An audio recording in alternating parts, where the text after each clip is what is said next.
Party people. Welcome once again to the Party of One podcast, the actual play RPG podcast where the gaming table is always set for two. I am your host as always, Jeff Stormer. This week on the show, I am joined by Stentor Danielson for a game of Laser Kittens. Laser Kittens is the adorable role-playing game of foster kittens trying to master their use of lasers, which they shoot from their eyes that cause all sorts of feline magic, to learn the lessons of being a full-grown cat, and to find their forever homes. It is one of my favorite games that I've played in a long time, and I say that as someone that plays a lot of games.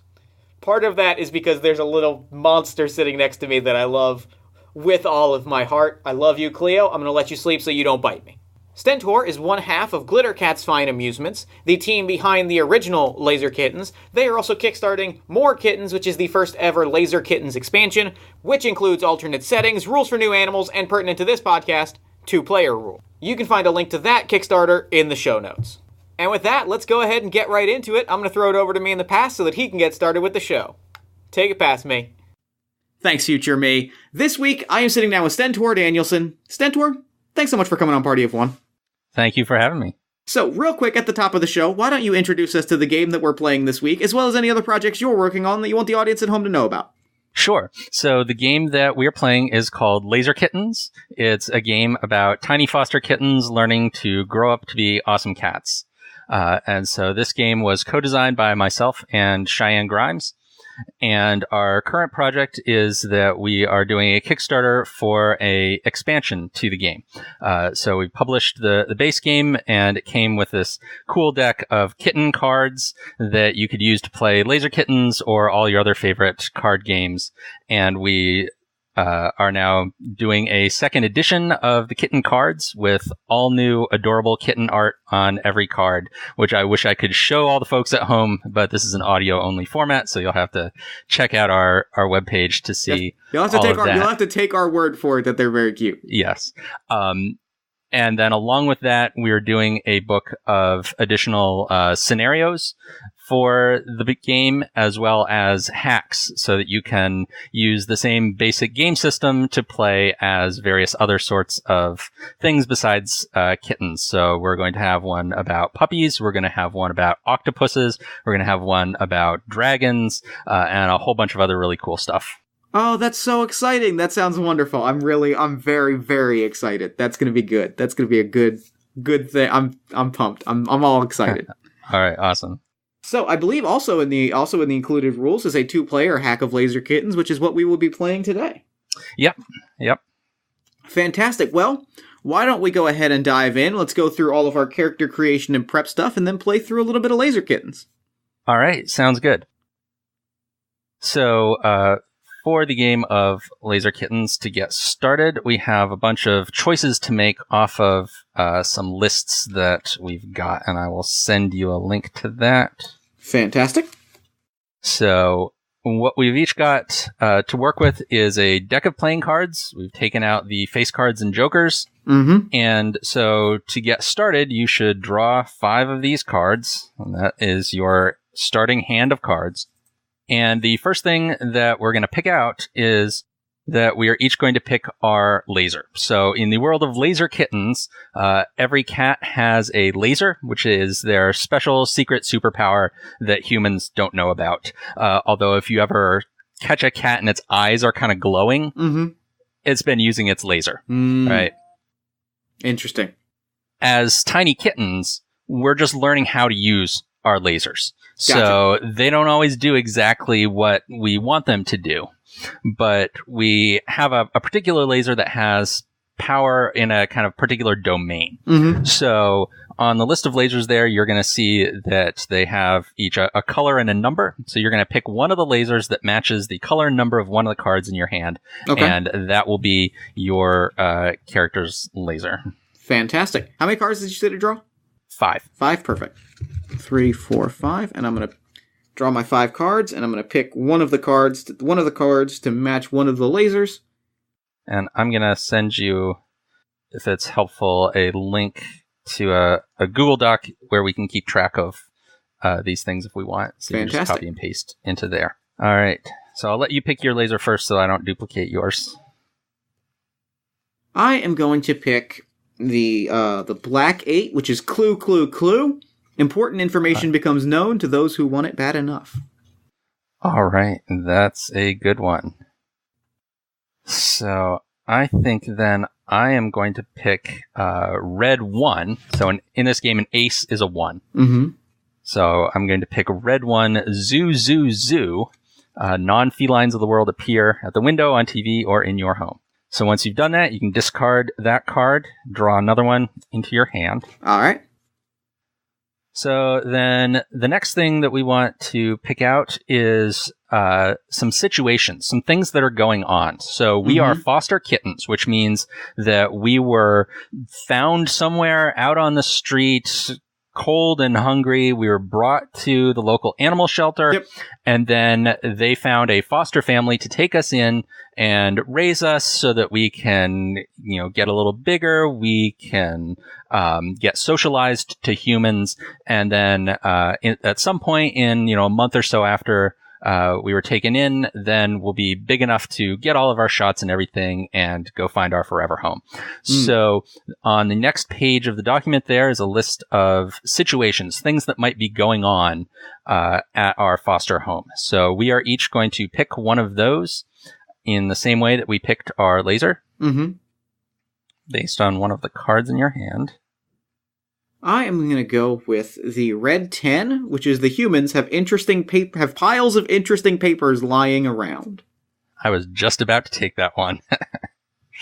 So I'm going to go with red 3. Uh-oh, it's kitten bath time. Oh, no. Not kitten bath time. Yep. Then next, we're going to pick out the classes that we are taking. So as foster kittens, we are learning how to become cats, and so we are taking some classes here at our foster home. So in this case, we're each going to pick 2 classes off the list there. So I'm going to go with a black 6 for astronomy. Okay. I think I'm going to go for a black 10 for physics. Okay. I'm going to go with... Let's do interior design, red 5. A very good one. Very good one. And we'll go with... Let's go with red 2 for first aid. Okay. And so in this game, we need to have 5 total classes that we are taking. So I will randomly choose the last one. I got a red 2 there, which is first aid, which we already picked. Red 1, culinary arts. Culinary arts. So that will be our last class. Okay. And then the last thing that we have to pick from these lists to get ourselves started is some NPCs. All right. So you'll see there's 2 lists of NPCs. One is called professors. These are all adult cats. So the adult cats are our professors. They're teaching us how to cat. Then the second list is other creatures, which includes humans and other sorts of pets. So we're each going to pick 2 NPCs. There needs to be, between the 2 of us, at least 1 professor and at least 1 human. And then the other 2 can be whatever, more professors, more humans, other animals, etc.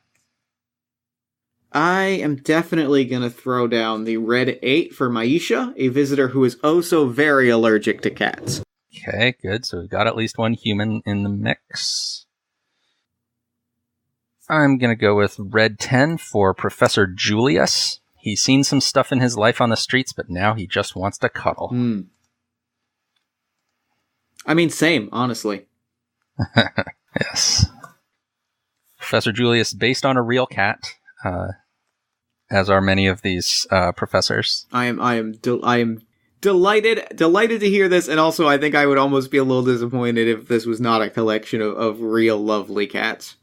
Yeah, some of our backers from the first Kickstarter. And I think I'm going to let me look through the professors. I'm going to throw down the black 8 for Professor Puka, an expert at getting into places that cats should not be. Okay. And I'm going to mix it up a bit. Black 3, we're going to get a rabbit, Fred. A hyperactive little poofball. Yep. Oh, that's gonna be trouble. That's gonna be trouble right there. And what was the situation that you picked? The situation that I picked was piles of papers. Okay. All right. So now we need to, now that we've kind of picked all the things off of these lists, make sure your hand is drawn back up to 5.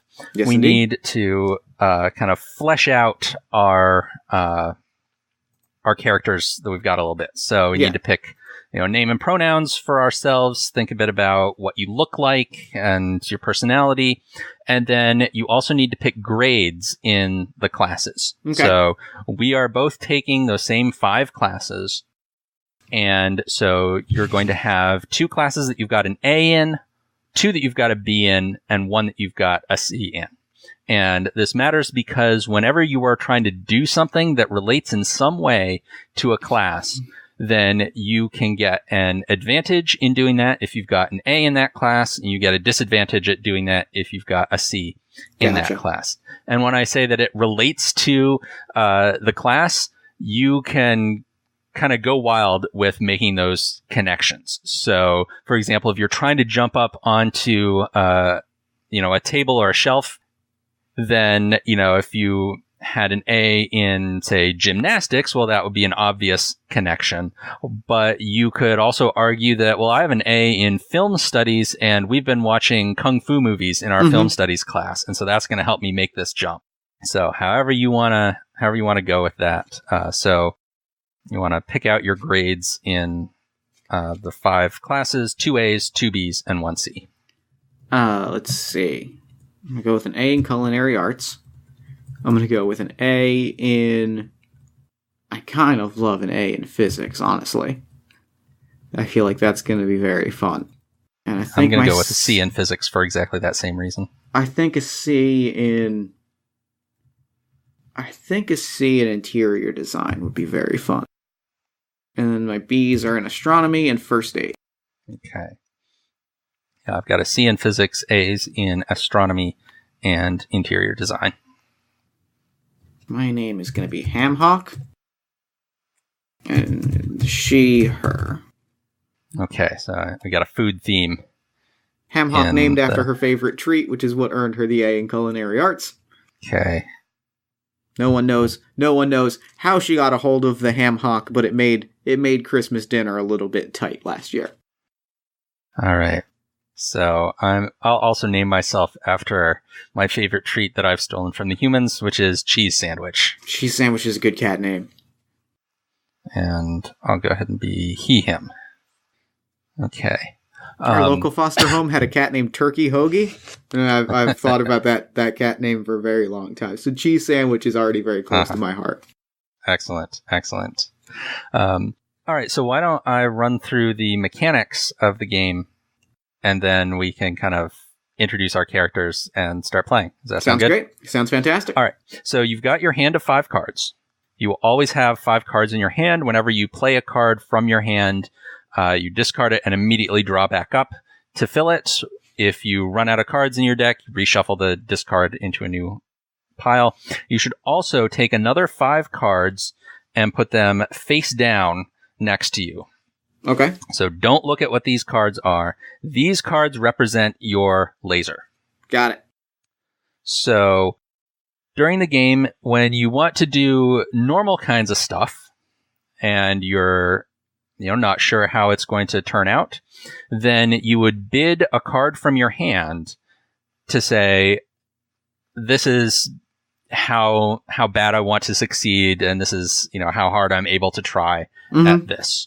Then the other person would bid against you, and the higher card would determine who gets to describe how that all works out. So if you win, you get to describe how you do it. If you fail, the other person gets to describe how you failed at it. Makes sense. And when you're comparing card values, red cards are negative numbers. So the best card you can have is a black 10. The worst card you can have is a red 10. Okay. And as I said before, aces are 1s. Cool. Makes sense. If you are doing something that relates to one of your classes, if it's relating to a class that you have an A in, then you get to pull 2 more cards off the deck, and you can choose one of those in addition to something out of your hand. Okay. Anything you don't use that you pulled from the deck, put in your discard. if you're doing something that relates to the class you have a C in, then you shuffle your hand and randomly set aside 2 cards and pick from the 3 that are left. Got it. To make your bid. So that's for doing normal kinds of stuff during the course of a scene. If you decide you want to use your laser, you want to set off this laser and do something with it, then you will flip over all those cards in your laser, you will add them up, and you will, based on that, determine if your laser does something helpful for you, which you get to narrate, or if it does something unhelpful or backfires in some way, which the other person gets to narrate. So, for example, I was playing a game where someone had the laser 222, which doubles things. Sure. And the kittens were being chased by some rats. And the person said, I'm going to use my laser and I'm going to try to double the distance between us and the rats. But they got a negative result. And so what ended up happening was they doubled the number of rats chasing them. Yep. So it did something in the theme of the laser, but that was bad for them.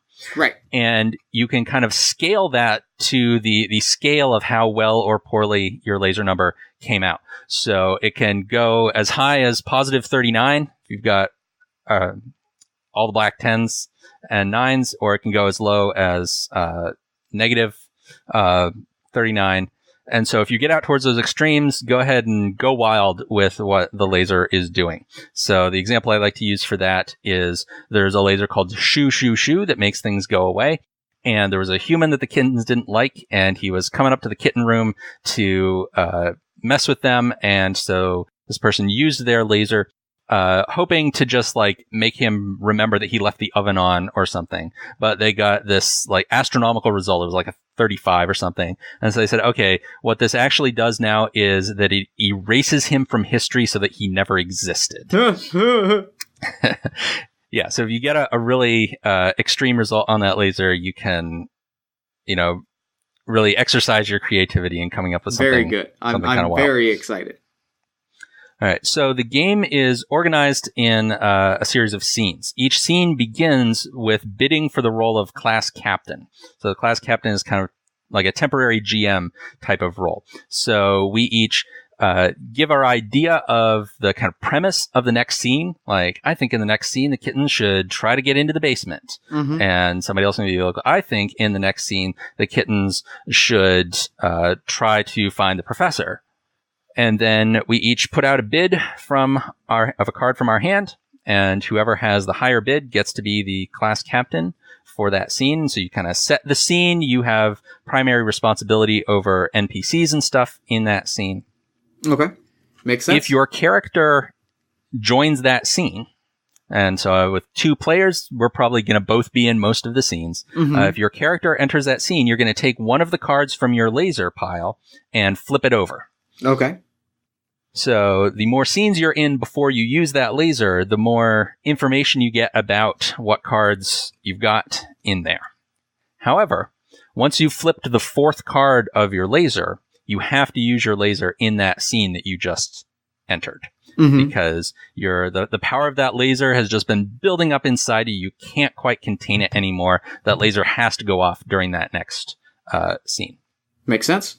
At the end of the scene, each of us is going to draw one more card from our deck, and we will essentially judge each other or grade each other based on, during that scene, were you acting in a way that is mature and responsible and like a grown-up cat should, or were you acting in an immature, irresponsible, kittenish kind of way? Mm-hmm. And based on that, we will decide whether to let the other person take that card that we've drawn from the deck and swap it for a card in their laser.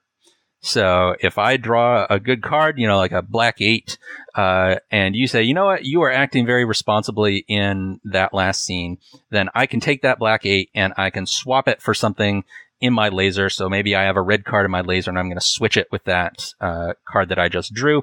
And so now my laser is going to be better when I finally use it. That makes sense. So you can only use your laser once per scene, but then it'll reset to 5 face-down cards at the end of the scene. Cool. All right, I love it. All right. So I think that's it for rules. So tell me about Hamhock. Hamhock is a foodie. She has a taste for the finer things. She got her name because she stole a ham hock from the Christmas ham soup, and no one knows how she got up there because she's not that large. She defied all laws of nature, getting up on top of the counter and grabbed a ham hock and snuck off with it. But she has a taste for the finer things. She's constantly trying to angle to get a hold of not just the cat food, but real treats. The kind of food that is deserving of a more sophisticated palate. Like potato chips. Mm-hmm. Of course. And so that is Hamhock in a nutshell. She is an explorer. She is a foodie. She is extremely good at appearing places that reasonably it should be impossible to get to. Okay. So Cheese Sandwich is kind of the opposite. So Cheese Sandwich is, in theory, a white cat, but always just looks really dingy and slightly matted fur. He got his name for his favorite food, which he was found fishing out of the garbage. Okay. He likes to get into the dirtiest little crevices in the house. They've had to kind of tape over some of the vents that, because he was a very, very small kitten, he was able to kind of get at least partway into and come out kind of covered in dust and stuff. He's killed a lot of bugs, including some stink bugs around the house. An unfortunate casualty, given what happens when you kill a stink bug. Yeah, exactly. So that's Cheese Sandwich. I love it. I treasure them both, and I'm happy to have them in my life. Excellent. All right. So if we want to get started with our first scene, if we each think of an idea of what should be happening in this first scene, and then choose a card from your hand to be your bid to be class captain for the first scene. Okay. So I think my pitch for the first scene is it is bath time. And I think, nobody really enjoys bath time. So I think I would love if our first scene was perhaps some form of a, we get word that it's bath time, and then we have to have our dramatic bath time getaway. Okay, so I'm going to then propose a scene based on our other situation where there are these piles of papers all around, and Maisha has been working furiously on these papers, but she has stepped away for some reason, and the papers are wide open for any kittens. So, you've got your bid? Yes, I do. All right, so what do you got? I'm throwing down a black 2. All right, well, I've got a red 3, so you win that one. So sounds good. Set the scene for us. All right. So the scene is, we are, I think this is a small two-floor sort of duplex house, right? So it's not especially large. There's 2 floors, probably about 5 or 6 rooms, and, all throughout this tiny house you can hear that noise. I think we kind of get a little bit of a Jurassic Park setup where you kind of see a glass of water start to rattle a little bit as the bathtub starts to fill up, and both of our heads just kind of peek up, ears twitching, tails lowering to the ground, and it's just no, don't like this. No. Okay, so we're both going to be in the scene, it sounds like, so flip over one of your laser cards. Alrighty. There. I flipped over the black 7. That. All right, I got a black 10 to start, so my laser's looking pretty good thus far. So I've still got four face-down mystery cards. All right, so so Cheese Sandwich, sees the ripples in the glass and hears this. And Cheese Sandwich, you expect that he's not a big fan of baths. Oh yeah, for sure. So he's very alert to this, and he kind of nuzzles up to Hamhock and it's like, I think it's bath time. Come on, we have to run. And we have to run. Hamhock is very, like, calm and methodical and is like, no, they expect us to run. We need to hide. If we run, we're out in the open, they'll scoop us up. It's happened to us 5-6 times by now. You need to know better than this. I think you see Cheese Sandwich trying to count the 5 times off on his little toe beans. Mm-hmm. Trying to remember these experiences of baths. We need to find somewhere quiet. We need to find somewhere out of the way to hide. If we can get out of sight, just maybe we'll be out of hot water. Well, do you know any good hiding spots? I knew like 3 of them, and they like taped over the vents. I think maybe there's. So it's a risky gambit because it's technically next to the bathroom, but there is the linen closet, and there's all those racks of nice soft fuzzy towels. If we were to just be a couple fuzzballs inside of a fuzzy closet, I think we would blend right in. Okay. I like the way you think. Okay, but we got to sneak past the bathroom to get there. This is the challenge. Okay. So I think this is a good opportunity for our first little bid for success there. So if you want to sneak past the bathroom, you can put out your bid for that. Yes, indeed. If you think it relates to one of your classes, you can make the case for that. I would probably. I don't think it necessarily relates to any of the classes. I don't think the sneaking relates past anything. Okay, so you just put out a straight up bid there. All right, and I will place a bid against you. All right, I have placed my bid. I'm bidding the black 6. All right, I bid a red 4. All right, you do it. Tell us how you do it. I think it is immediately chaos, right? Like, I think Fred, all of us, the professors, Fred, you and I, like, all just, once they start scooping us up for bats, it's just pandemonium. Mm-hmm. And I think, we wait and, like, real flat, we just kind of, like, almost the cat version of an army crawl, like, sneak past the front door, look around, like, come on, quick. Mm-hmm. And we navigate, we pass the bathroom. Fred barrels past us like, no, you're not gonna get me. You're not gonna get me. He gets scooped up. And then, like, we find ourselves right in front of the big, partially, probably, like, less open and more like ajar linen closet full of the soft, fuzzy, warm towels. Yeah. So we dash in there. I think Cheese Sandwich kind of peeks out and sees Fred being grabbed and is like, "No, Fred! Leave him. It's too late for him now." I mean, he is a rabbit, so maybe rabbits like baths. That's true. Maybe it's different for them. Who knows what they like, honestly. That's true. But we're safe in the linen closet now. Well, we've still got one problem. What's that? We're on the floor now. They'll spot us. They'll spot us easily. The key is to get.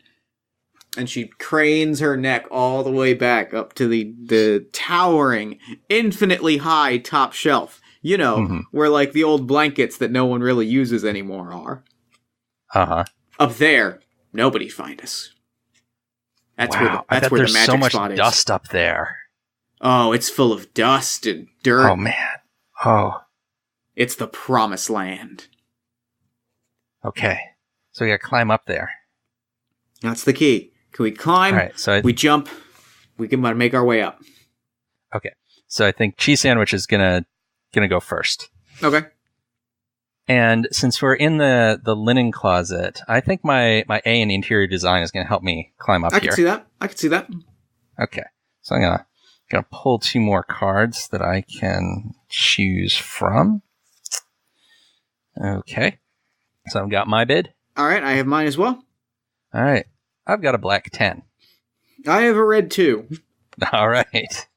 I would complain that I wasted that, but that was one of the extra ones I drew off the deck, so I couldn't have kept it anyway. I think it's the right call. Okay. Yeah. So Cheese Sandwich kind of calculates the right route among all these different sheets and things. There's like a couple fitted sheets that are just kind of wadded in there because nobody can actually fold those things neatly. Sure.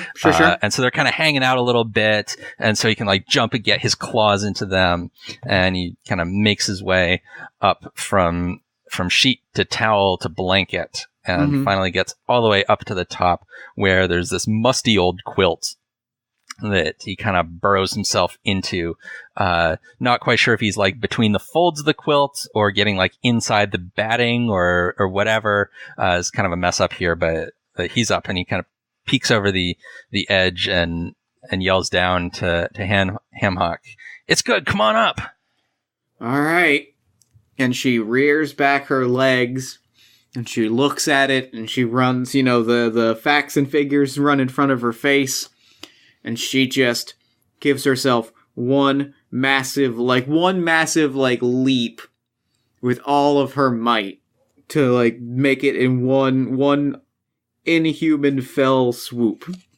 And I am specifically invoking my A in physics to just hurtle myself through the cosmos.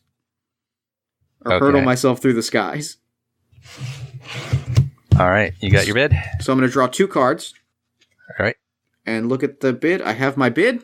All right. What do you got? I have a black 9. I also have a black 9. Okay. What happens when we tie is that something else happens to kind of take the scene in a sideways direction.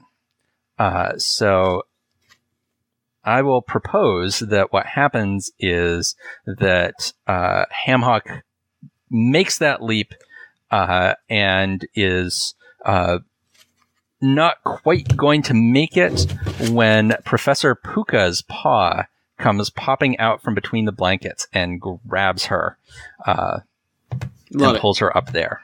Absolutely. So we're now in the presence of Professor Puka in the top of the linen closet. I absolutely love it. That also seems like that could be a good spot to break for the next scene. Yes, I think so. All right. So we're each going to draw the top card off of our deck here. Okay. And so then you'll tell me what card you've got, and I'll tell you whether I think that your actions during this last scene earn you the right to swap that card with something that you've got in your laser. You can swap for both face up and face down cards. So okay, and do I if I've earned it, do I have to swap it or can I discard it? You can choose to discard it. Okay. Yeah, you can decide that you still don't even want it, even if I say you've because I drew the black 1, so it's not the worst option. Yeah. So I think that you did pretty well. And so I would say that you could have that if you want it. If you wanted to take the risk of swapping it for one of your face down cards. But if you don't want to do that, you can just say thank you and discard it. I think I'm going to say thank you and discard it. Okay. I don't like the odds of swapping it for a higher black. Okay. So I actually also got a black 1. Okay. I think that you've earned that. I think that you showed a remarkable aptitude for climbing. You tapped into your knowledge of interior design. You applied your learning on the field. Okay. Well, I am going to take the risk and try swapping it in. I'm going to turn over the card I'm swapping it for and see how bad. Oh, jeez. Just lost a black 9. Oh, no. See, that's what I didn't want to happen. That's what I didn't want to happen. I was like, I have slightly better than like 50-50 odds, right? It was a terrible decision. But that's what happens when you're a tiny kitten. Mm-hmm. You make terrible decisions.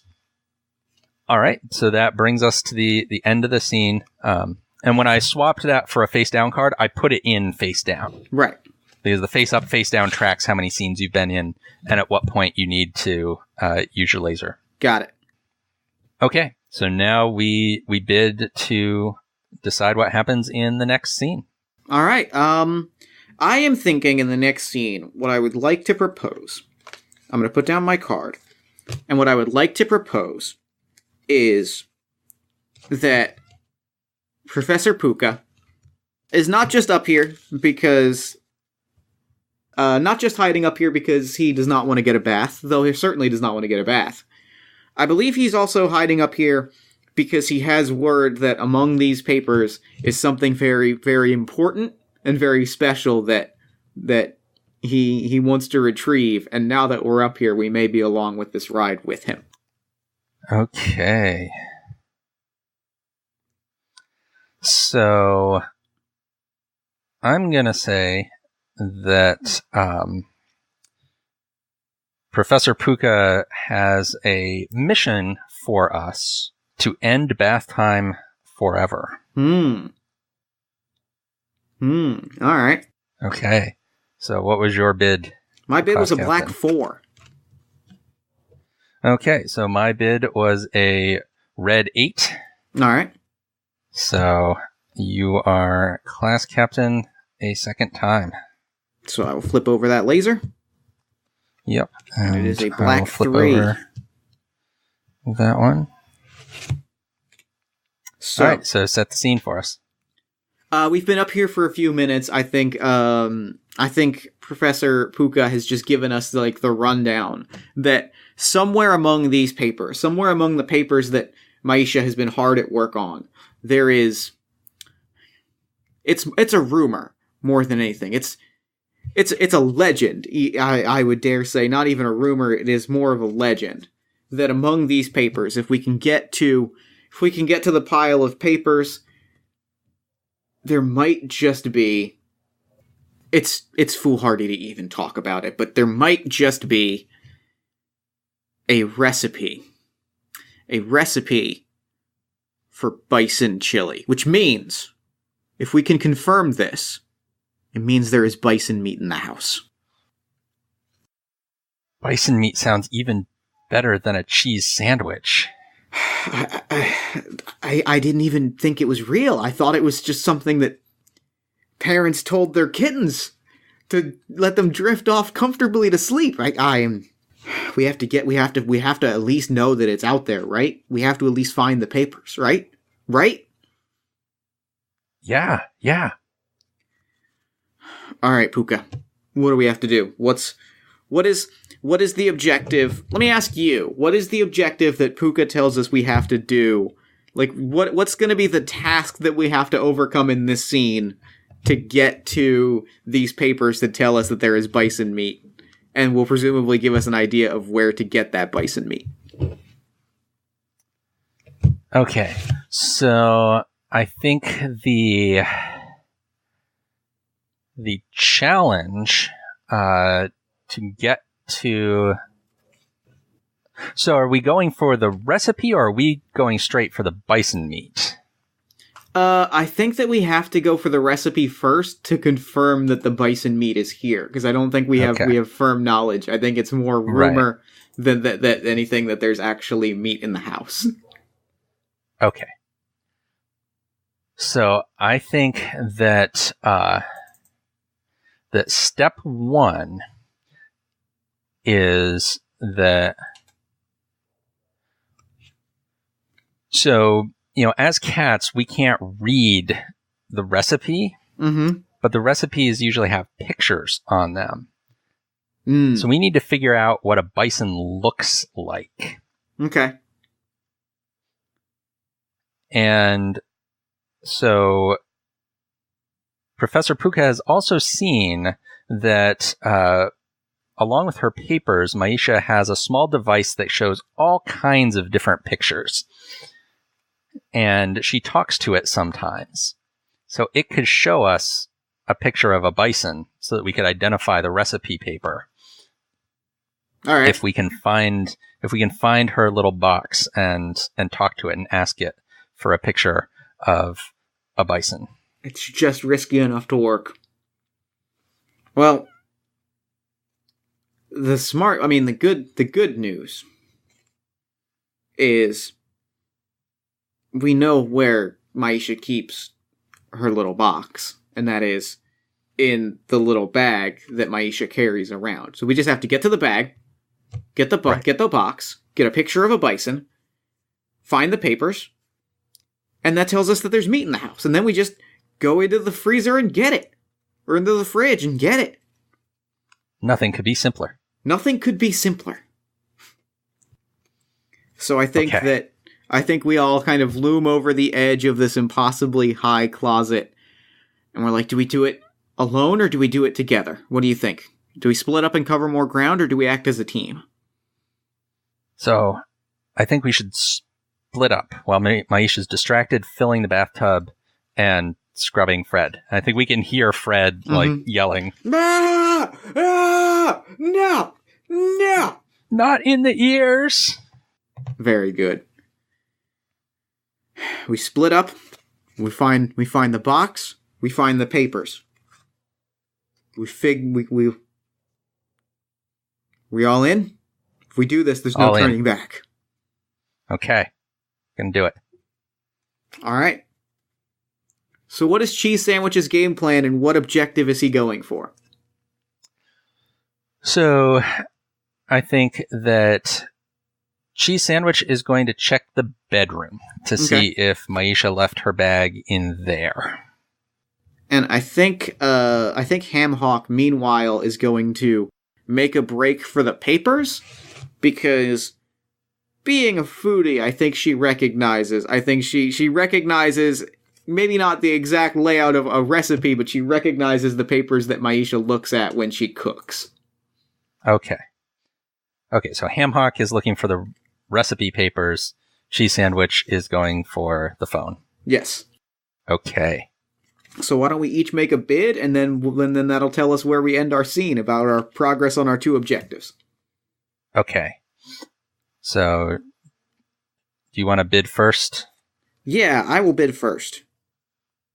Okay, what do you got? I have a black 9. I have a red 9. All right. So I think that means that, like, I find the papers and, like, the first recipe, you know, whether or not I recognize it, just says, like, bison chili in big letters. Like, it's not hidden. It's not a challenge to find the recipe that we're looking for. Right. It's just sort of out in the open. Okay. So how did Cheese Sandwich do? Okay. So yeah. Cheese Sandwich, I've got a red 7. I also have a red 7. Okay. So something out of the ordinary is going to happen. I'm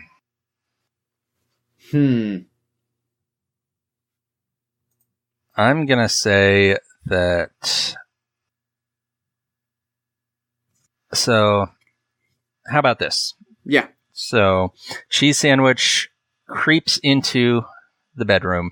Yep. Where Maisha's bag is sitting there on a small table by the bed. Jumps up, he kind of knocks it over to see what's inside, and just then the phone starts ringing, and Maisha appears in the doorway to answer the phone. And Cheese Sandwich has to duck under the bed to avoid getting caught for bath time. So he's located the phone, but isn't able to actually do anything with it because someone's calling Maisha. I know you're in here. You can't hide from me because I know you're nearby because I can't breathe. I know you're nearby. And I think as she is saying this, Hamhock is like hiding around the doorway with the paper in her mouth, like, oh no, I gotta get him out of there. He's gonna get back. Mm-hmm. Okay. That's a good suspenseful spot to break. Okay. So I've drew for this scene the red 1. Okay. Do you think I've earned it? So, what's that? Do you think that I've earned it? I think you did well in this scene. I don't think you deserve a red one. Yeah, I think I'm gonna toss that aside. Okay, I've got a red 6. And since this is a bad card, you could make me take this bad card if you thought I did so badly that I deserved a red 6. I don't think you deserve a red 6 because I don't think it was your fault. Okay. Yeah. I think that you did okay. I think you did your best. It's just extenuating circumstances led to you being caught here. Okay. If I was a harsher cat, I might make you take it, but I think right. I think I'm willing to give you a break. I appreciate that mercy. Oh, I flipped over a red 5 for the next scene. I should have taken that 1. It's when you roll the dice. Yep. All right. So, class captain bids here for what the next scene should be about. I think the next scene should be probably I'm gonna say Maisha carrying off Cheese Sandwich to the bath as Hamhock desperately tries to think of how to free him. Okay. So I think that the next scene should be... I think in the next scene... I'm trying to think of an alternative to what you suggested, because that seemed the obvious... the obvious direction there. No, okay, here's my idea. So in the next scene, this phone call was not just a chit-chat kind of phone call. This was a very important phone call for Maisha, and she has some important business now to take care of. Okay. All right. So I bid a black 3. I bid a red 8. Okay. So I am our class captain for this scene. And so I'll be in that scene. Okay. So Maisha has picked up the phone, and somebody on the other end is saying some stuff to her. Cheese Sandwich is huddling under the bed, cowering in fear that Maisha is going to find him and bathe him. And Hamhock is at the door looking on in horror. I imagine Professor Puka is probably with you, seeing this situation. And so Maisha seems both excited and nervous in talking to this person on the other end of the line. And, we can't always understand everything that humans are talking about.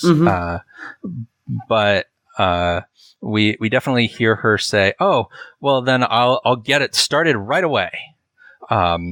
And she hangs up the phone. She puts it back in her bag, stands her bag up straight again, and kind of hustles out of the room. And she even sees Puka and Hamhock near the door and steps around you two, but doesn't seem to care that there's a dirty kitten there that she was planning to give a bath to. And she hustles downstairs, and we can hear the clanking of pots and pans in the kitchen. And I think, go ahead. I think Hamhock is sitting there and watching her from over the stairs, oh, something's up. Something is up.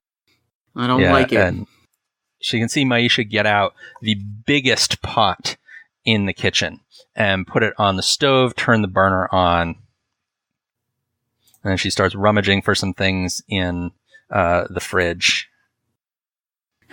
I think we got our proof of the bison, but I feel like there's bigger fish to fry now. Oh, I wonder if there's fish. Oh, that would be the best.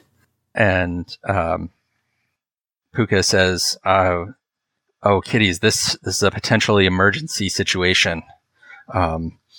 And Puka starts looking at that menu, and it's got some little pictures on it, And Puka points with one claw to there's a series of chili peppers at the bottom of the recipe. And Puka points out and says, "This means if she finishes the chili, it is too spicy for kitties. Oh, no. We have to get that meat before she cooks it. We have to move now. There's no waiting. This is it. This is now our moment, right? We have to just... Okay. Yeah. We have to get down there. And so I think I'm going to use my laser. All right. So I have a zoo, zoo, zoo. I can summon the animals of the world to help me. So I've got black 10, black 1, black 8, red 10, red 6. So my laser comes out mildly positive for me. So I think that what my laser does is that there are some birds outside the window that, when it's not bath time, we like to spend a lot of time watching the birds, seeing how they do things. And I think these birds come swooping in through the window, not breaking it somehow. And there's a bird that picks up each of us and flies with us down into the kitchen. And so I think there's maybe there's a cardinal that's got me, and there is we'll say there's a turkey that picks up Professor Puka. All right. And what kind of bird would you like to be born by? I think I'm picked up by something real incongruous, like a seagull. Okay. And it just doesn't make any sense, and we're just like, all right. Okay, so these birds swoop in, and they fly us down into the kitchen, and they fly in circles around Maisha for a little bit. And she's like, "Oh my gosh, what are all these birds doing?" And she's like swatting at us with her wooden spoon that she was going to use to stir the chili as she was going to start making it. And there's like feathers flying everywhere. And one of the birds lands on her cutting board and knocks a tomato that she was chopping off onto the floor. And then they all flutter down the stairs into the basement where the big chest freezer lives. Mm-hmm. And they kind of deposit us there and then fly off through the little basement window, again, not breaking the glass or anything, just kind of passing straight through it. And so Professor Puka kind of shakes himself off and points to the chest freezer and says, "In there. If there's prize meat in this house, it's going to be in the big freezer." And I think still carried by the seagull, Hamhock throws a salute and says, "Bombs away," and takes a giant leap through the air, to land in the freezer and get a hold of this bison. And for that, I'm going to throw down a bid. All right. Is that I think you could count that as a physics if you wanted to use that bonus. I think I will. Yep, bid is still better than the two that I drew, but those two are getting discarded now, which is a good thing. All right, what do you got? A black 7. Okay, I also have a black 7. All right, got a We've lot had of ties more ties today. in this game than I've ever had playing this game. It's weird. Okay, all right, so you're trying to jump into that freezer. Yep. Okay. I think I have a proposition, if that's all right. Okay, go for it. I think I land in the freezer. I grab the meat, I see it, and it's glowing in front of me. I'm like, that's it. And I grab it, and I turn around just in time to, I think, for Maisha to go, "No, don't grab it. Oh, she's gonna be right over. Oh no, but please. Oh gosh." And she's very, obviously dejected. This was obviously an event that was very important for her to be making this chili. Mm-hmm. Okay. So And we've she's got the meat, but we have crestfallen. disappointed Maisha. Yes. Okay. Yeah. Oh, that's heartbreaking. I think at this point I have to use my laser. Okay. I'm gonna draw it.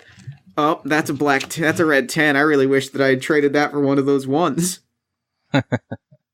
So that is a 4, 7, and 3 black, and a 5 and 10 red, which balances out to a red 1. Okay. All right. So your laser is clue, clue, clue.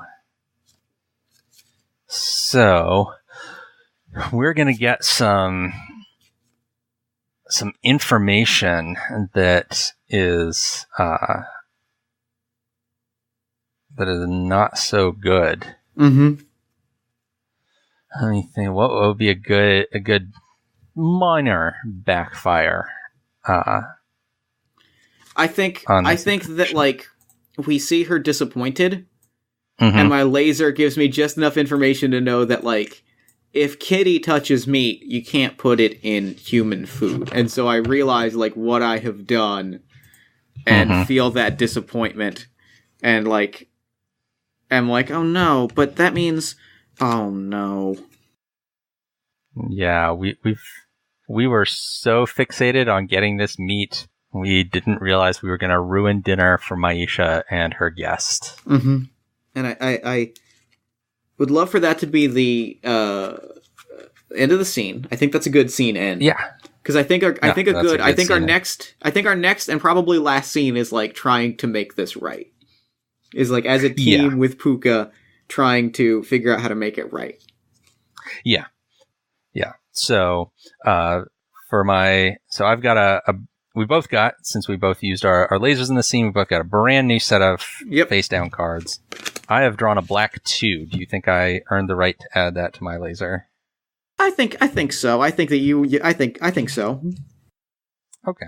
I'll go ahead and put that in there just to make things interesting. What do you got? I have a red 4. Okay. I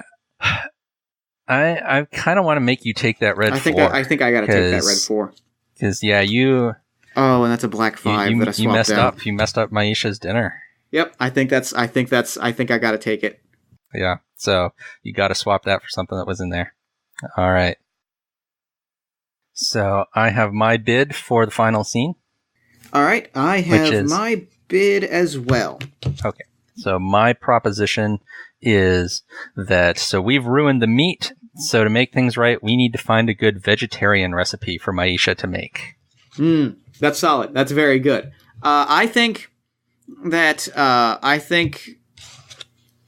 in a similar spot to you last scene where like I gotta think of like because that feels like the natural next place to go. Yeah, and you can always kind of tank your bid as well. You could just make up whatever and throw down a really bad card. I think that the next scene is I'm gonna say I think we have to get rid of these birds. I think that I think dealing with these birds could be how we make up the maybe that's how we make things right. You know, we did fill the house with wild birds. Okay. I did throw down a red 7 though. Okay. I have a black 5. Perfect. Okay. All right. So Maisha has, she's seen that the meat is spoiled and she's so upset that she can't even like stay to discipline us. She looks at her phone to see what time it is and it's like, oh my gosh, and goes back upstairs. And we all kind of look at each other like, uh-oh, what did we do? Bad news, gang. It turns out we shouldn't have been going for that meat. Turns out it was for Maisha. And you know what? In retrospect, we should have known that. In retrospect, that probably... I'll take as much blame for that as anybody. That seems like a call for all of us, but... Yeah. Professor Puka kind of nods. It's like, yes, we've all learned a lesson about being greedy. Yes, indeed. However... when I was looking at those recipes, Some of the recipes have a bison on them. Some of the recipes have a bird, like a chicken on them. Oh, chicken's really good, though. But some of the recipes, I didn't pay a lot of attention to these because like they had like a carrot or a cauliflower, and I was like, that's not food for kitties. But maybe that's food for people. Okay, I could see that. I could justify that. Cheese Sandwich was like, you mean a vegetarian recipe? She could cook that? It's certainly better than nothing. Okay, well, we gotta find one for her then. Okay, I mean, there's gotta be one around here somewhere. Half of this house is full of papers. That's true. So I think that Cheese Sandwich, at least, is gonna kind of slink back up the stairs, and kind of poke around. I think, Maisha is sitting at the kitchen table with like her head in her hands, like trying to figure out what to do. All right. We need to split up. We need to split up and cover the house and somebody find that recipe. Okay.